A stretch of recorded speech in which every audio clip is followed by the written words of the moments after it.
Do you know what you had for breakfast? Bacon and eggs. Was What it else? good? Was it good? Coffee, yeah. Coffee. Can you say your name again? My name is Vince McIntyre. And your age? I'm 67 years old. I was born in the west of Ireland. What's your occupation now? I'm a farmer, and I do woodworking, various. A jack of all trades, you might as well call me. Yeah. How long have you lived here? I've lived here since 1979. I found this place by accident and decided to camp here with my girlfriend in 1979. She was a mountaineer, and we made our temporary camp here. And here, 30 years later, we're still here. What made you decide to move up here?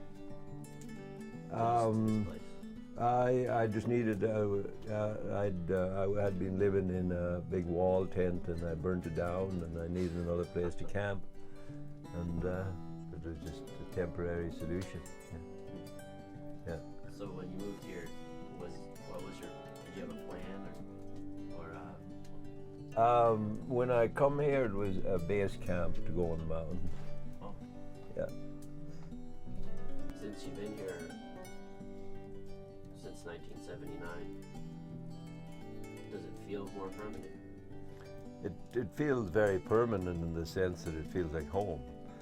This is the most at home I feel any place since I left the place I was born. So this is where I decided in the world to settle down. Was there something special about this place that made you feel like this was a good place to settle? Definitely, it was a beautiful place. The panorama of the mountains and the lake and all that. Oh, that'd be a nice place to live. Yeah. Was there something that gave you a feeling of home when you found it, or did home happen in a more organic way? I think if well, when Amber was, my daughter was 2.5 years old, I'd brought her up here because my girlfriend at the time, we were, both of us were homeless, and I was wondering where we were going to spend the winter. And there was an old man in Johnson's Landing. He wanted me to get him some poles for his chicken house to build, and he knew there was nice straight cedar poles up here. So I take Amber up here and we get some poles, but in the process Amber forgets her red shoes. So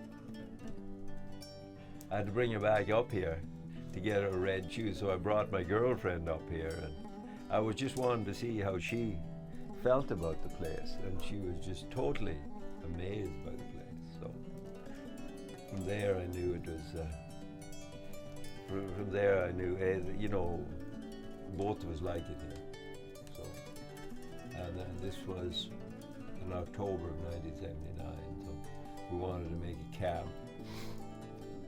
And back then I could really work hard, and we wanted to make it so it wasn't really visible or whatever, because it was on Crown land.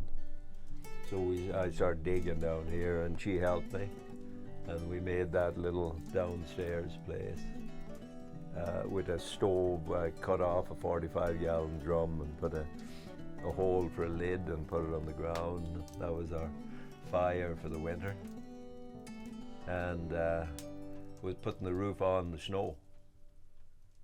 And that's how we started here, yeah.